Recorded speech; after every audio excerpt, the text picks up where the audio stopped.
Okay, so like I mentioned, we have the 5 roles, and our goal is to prepare a very a simple bid package within 1 hour-ish for this project. This is actually a real project, guys. This is a parking garage in San Antonio, the Breckenridge Park parking garage. And this is how it looks like from the satellite. I also found it here. You know, this is actually in San Antonio, Texas, and this is the parking garage. So this is the drawing of that. You can see, you can basically get a rough idea. This is the shape. This is the footprint of the parking garage, about 326 feet in this way, and about 124 feet in this way. Mainly concrete and the CMU, masonry, concrete masonry units. We have limited handrails and everything. This is the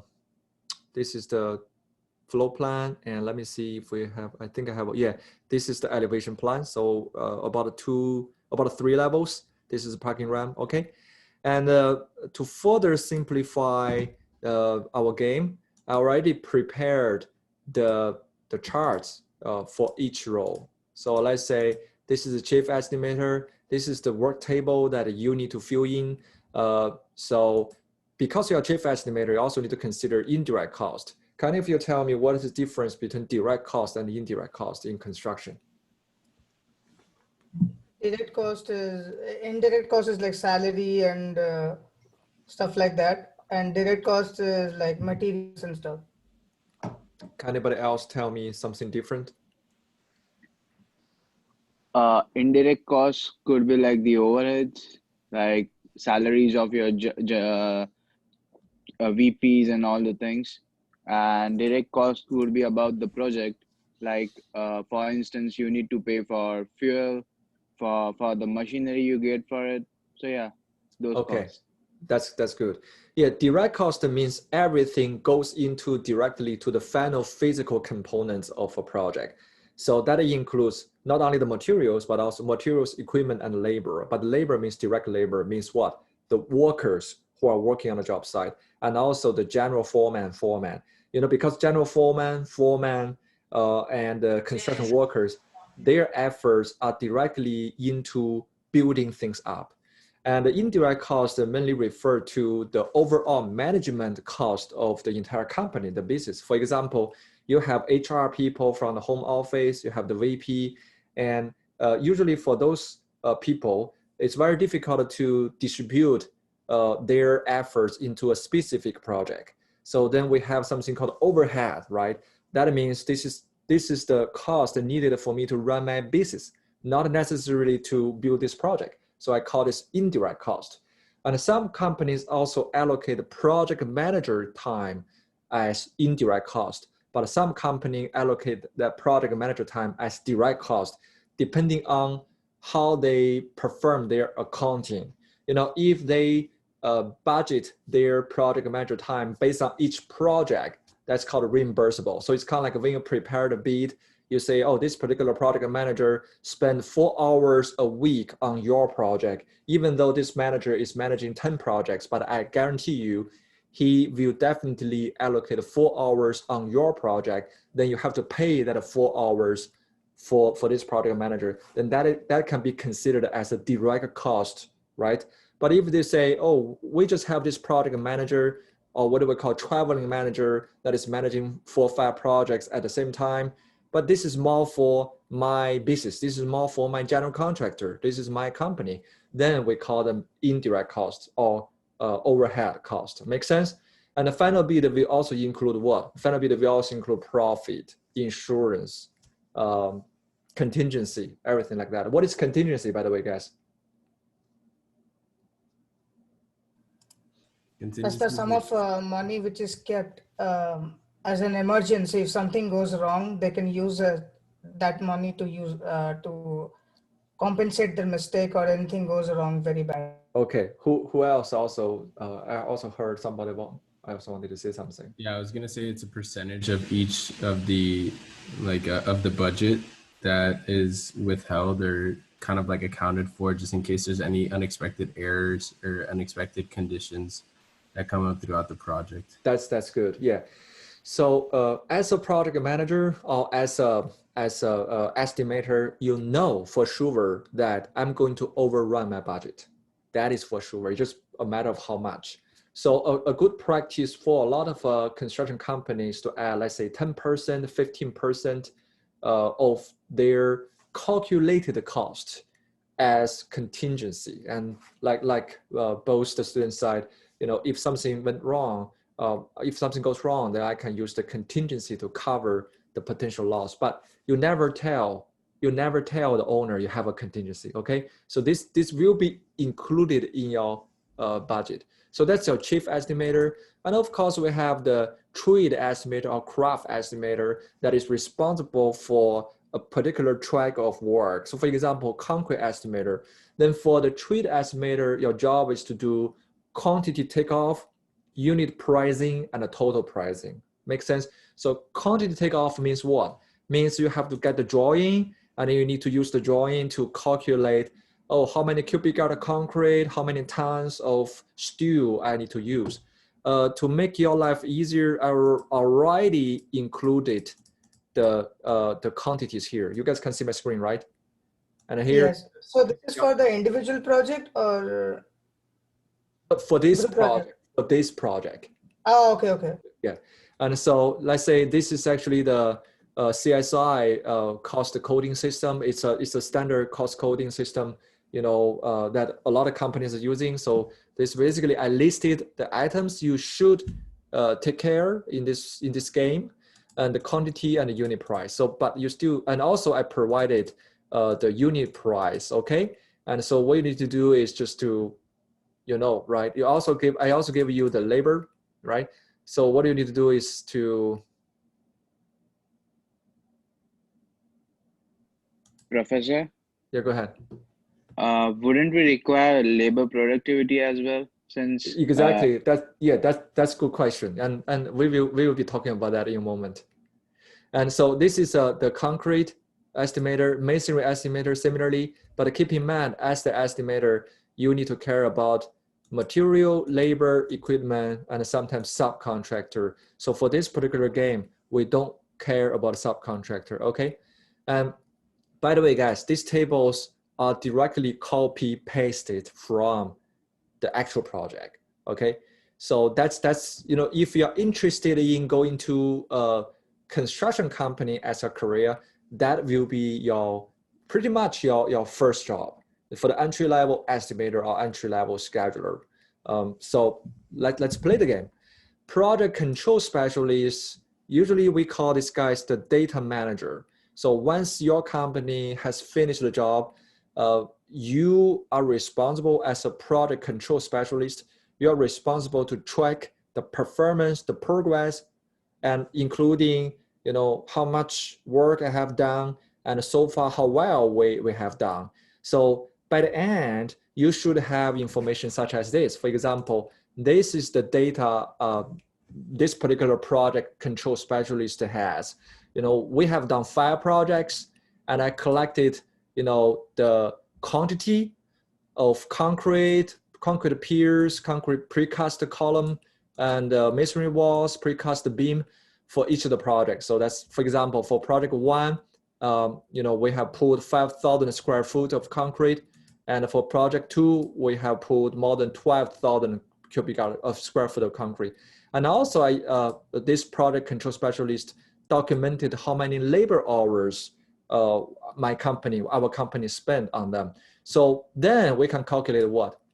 Productivity, right? So I spent 380 labor hours to pull 12,000 square foot of concrete. So I know, you know, for each square foot of concrete, how many hours I need. Make sense, guys? And then think about that. I also have the hourly rate, so I can calculate the labor cost. And finally, we have the scheduler. So the scheduler basically lists the activity ID here, the action for this, you know, this is only a portion of the project, but we still have like excavation, pouring the piers, the pier caps, grade beam, slab on grade, backfill, masonry, okay?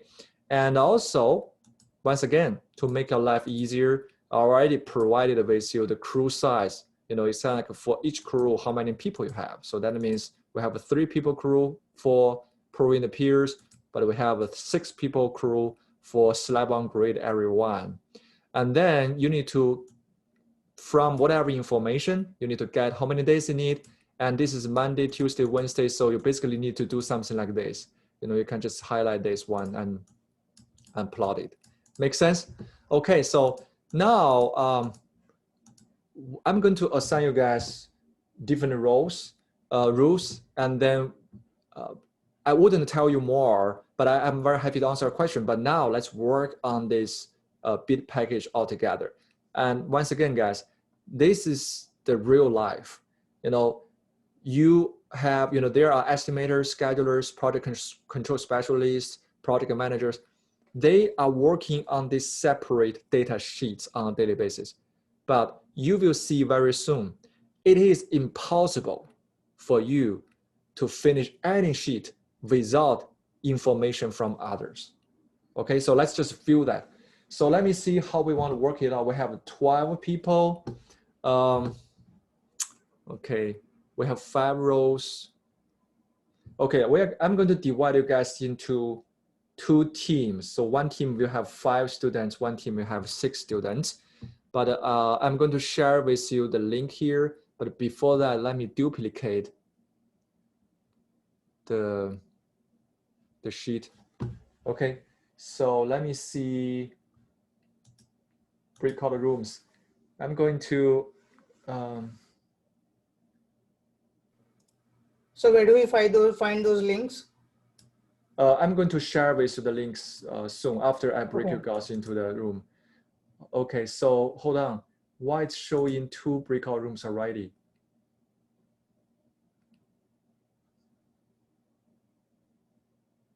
Okay, let me see. Breakout rooms. 11, okay. So hey guys, I'm going to just randomly assign you guys to 2 rooms, and I'm just going to recruit the room, and you will be assigned to 2 rooms, and I will go to your room and share the links with you, and I will travel around the rooms to answer your question in the next hour, okay? So I'm going to open the room now.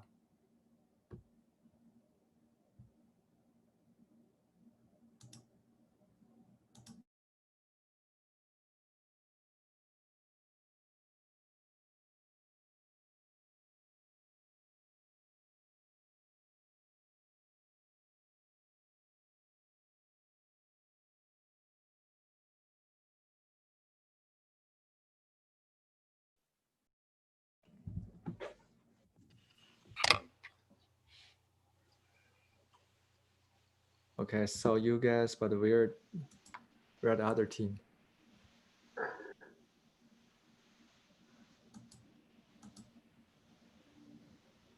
Okay, so that was fun. I think they're still working on that, but just give them a second. It shows that all break rooms will be closed in 32 seconds right now, okay?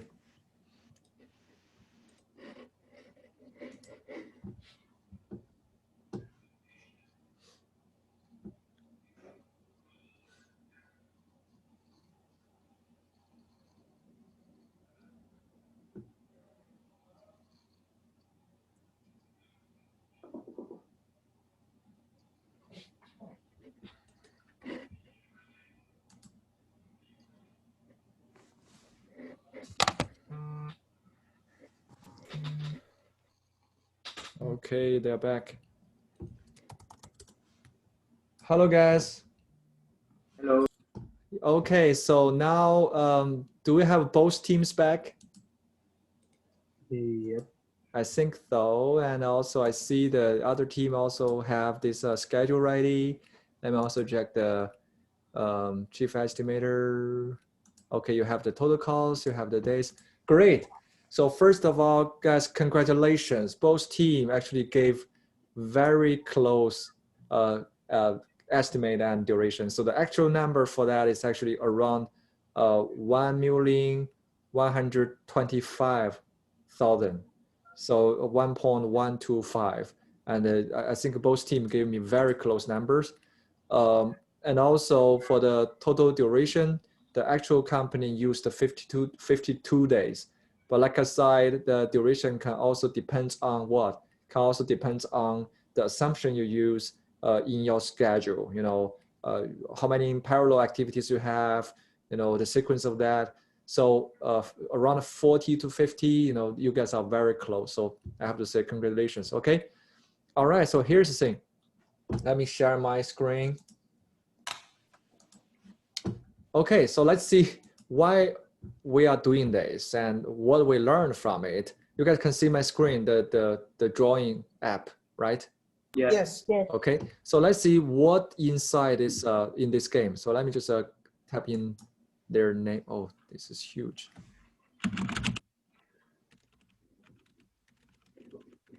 So I'm just going to use the chief estimator like this. And we have what? Concrete estimator. We also have masonry estimator, right? What else? We have the product control specialist, right?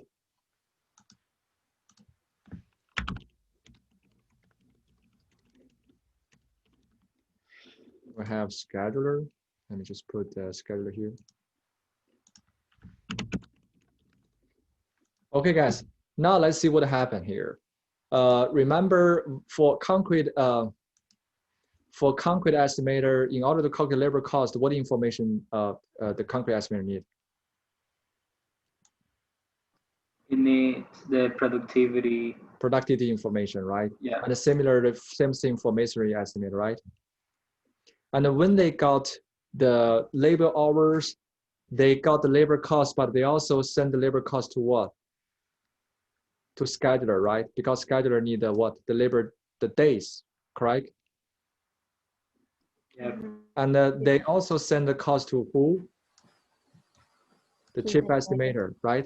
But chief estimator, in order to calculate, let's say, the project manager, superintendent cost, they also need the days from the scheduler, correct? And the scheduler will also send the duration information back to concrete estimator because concrete is using some equipment and you need to know how many days, correct? Yeah. I have a question. Yeah. Why the concrete estimator sends information to the chief estimator in this case? The concrete cost. The concrete cost. Yeah, the chief estimator need to calculate the total cost. That includes concrete cost and masonry cost. Oh, okay. Yeah. Gotcha. And also, I told you guys, aside a project control specialist is maintaining all the numbers. So by the end, chief estimator will basically send this one back to product control. Scheduler will also need to send this one for control, correct? But that's not even the all picture. So because I made this game simple, but think about that. Do we have engineers? Yes, the engineer is doing what? Quantity. So think about that. If you are doing some structural design or if you're building a very complex power plant, who will know the information about the quantities? The estimators, correct?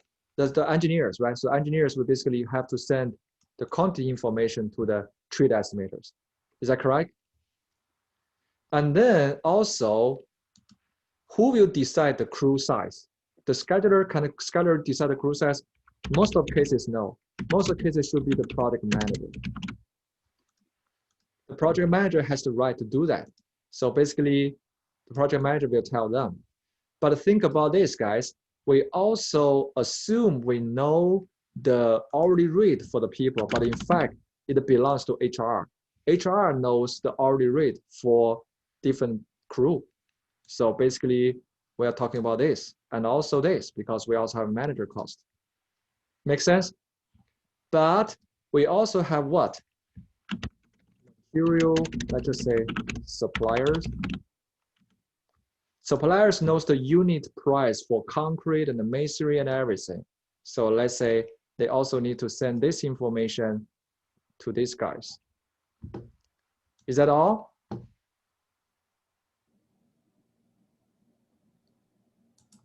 No. Let's say for the actual construction, we probably also have like a regulations as a union. Union can decide, what schedule, work schedule you can use to manage the project. And I guess this is only what? One project. This is only one general contractor. So let me just put it here. That's GC. And let me use different color. Yes. But we also have water gas. I don't know if we have space, but let me try. We also have owner. Let me tell you, every project will have change orders. After a while, the owner says, oh, I don't like it. The owner will basically notify the engineers what they need. And sometimes the owner will tell the project manager how fast they need to finish the project. We also have what? We have the designer, architect. The architect will also get a notice from the owner. And once this is done, the architect will basically notify the project manager the changes. But also because of the changes or because of whatever special design, the project manager will find new suppliers. And also maybe we need to recruit more people or fewer people. They will notify them. Is that all? Of course, no. In your project, we talk about like different layers of participants. We also have what? We also have like regulations, like a public agencies. We also have utility companies. We also have maybe the end users. I know here I also forgot to mention we have the equipment company. Nowadays construction company don't own equipment. They basically just say equipment rentals, and the equipment rentals we also share that information to the concrete guy. And I guess now check how complex the information map is already. And this is only what? This is only concrete and masonry. I only give you these two traits. But the real world, the real case is, let me see if I have that information.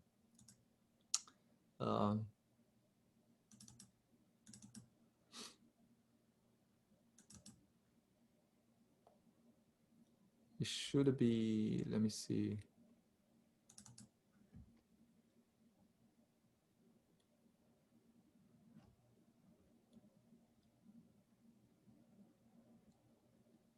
See, this is actually the actual sheet they have. Just check how many crops, how many trees they have. Let me play this video. This is actually the project you just have done, part of this project. Excavation.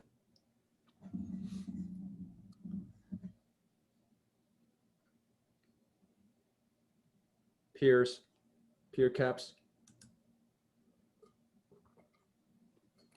Grade beams, slab on grade, concrete slabs.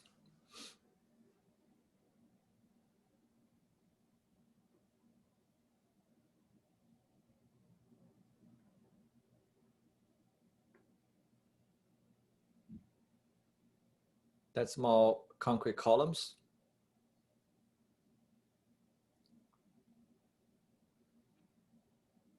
That's a ramp. More columns, beams, more concrete pad, ramp, more columns, and more beams.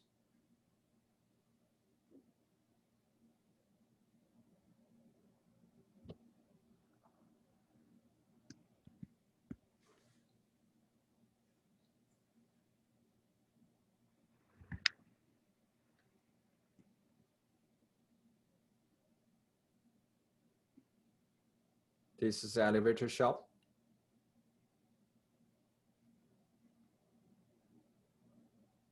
Stairs. That's the covers, the cable covers.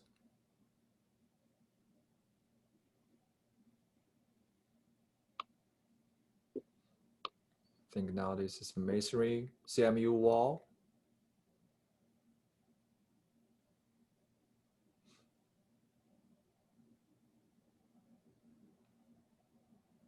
By the way, guys, this is 4D simulation, so we now have a better sense at how it's going, right?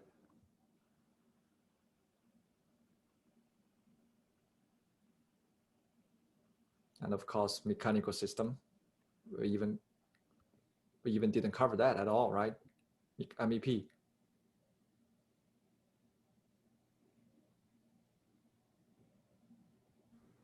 So what software is used in this one?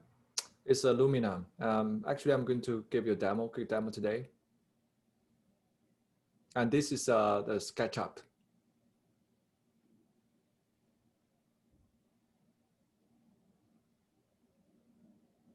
That's the water tanks to collect rainwater. And some deckers.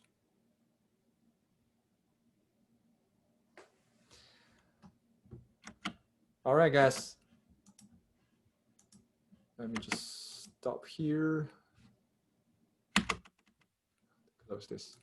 Okay, now this is the picture. This is reward. You know, the purpose of doing this is to have you guys feel the actual feeling of information problem in our industry. Not to mention the problem happens, you know, among different parties, like different design company, engineering company, owner, general contractors, subcontractors. We're not even covering the subcontractor in this case, right? And also the owners, the final facility managers. But even inside one single company, for a one simple task, preparing the bid, it can be a mess. And think about that. For bidding, usually you only got about 4 weeks to prepare everything. They give you the drawings, and a lot of times the drawings are not even complete, and they have a lot of fuzzy information, vague information. And you only got about 4 weeks to work on not just one bid. You know, general contractors have to work on a lot of bids at the same time. And you have to talk to each other. You have to talk to different offices. Now just imagine how difficult it is. So you probably would ask what we can do with building information model. So let me just create a new page. How do I create a new page? New drawing. Okay, so now let's assume we have this BIM, a centralized place. And no matter what your role is, you know, like an estimator, scheduler, project control specialist, more estimator, HR, suppliers, engineers, owner. What else am I missing? Project control, supplier, estimator, scheduler. That's everything. I'm just giving you, you know the sense, right? So now let's assume we have this kind of centralized place. Okay, now I need to write it down again, BIM. And what will happen? It will change their behavior. So then all of a sudden, everybody is sending information to the same place. It's a 3D visualized place, but with ND information. So in the same model, you know, suppliers can store unit price, HR can store hourly rate, estimators can store quantity information, plus the, you know, the project control specialist can store the production rate information. Engineers can easily change the design. Owner can, you know, make their request easier to this one. Schedulers can store, you know, the what their thoughts about the crew size and the work schedule and everything like this. So compared to this graph, which one is easier? That is obvious, right? So that is why building information modeling can be the next big thing for our industry, because it's fundamentally changing the information exchange hustle to this kind of easier map. And I hope you guys learned something, but more than that, I hope you guys felt something today, like how difficult it is for the professionals in our industry and their daily life, and how BIM could potentially make their life easier. Make sense, guys? Any question so far? Hey, Professor. Yeah. Even after having so many technologies that use, why are we still slow then? Because what's your opinion on that? Okay, because all the technology we are having is to make each individual work easier, to make each professional track easier. But most technology forgot one thing, is to integrate the efforts. So we have like an on-screen takeoff, we have all the smart estimating programs. Yes, they can make the estimator's life easier, but it never consider how that program can easily and automatically get information from HR department, from project controls department, like that. You still have to manually get the information, put in that. But after that point, yes, the following is easier, but still none of the programs that we see, most of the programs we see today are solving the integration problem. Building information modeling, especially the cloud building information model, that's something we will cover very soon. For example, a sample system is a web browser based one. I think it will be the next big thing for our industry, because for the first time, different professionals, different functions can go to the same place, kind of like a Google Doc for everybody. And if I make a change, everybody else can see that in real time. That will change the picture of project management. So to answer your question, we just haven't done the right thing yet, but we start doing that right now. Okay. Yep, got it. Okay. All right, guys. Let's return at about 6:05 in about 15 minutes. Okay, 6:05. See you guys then.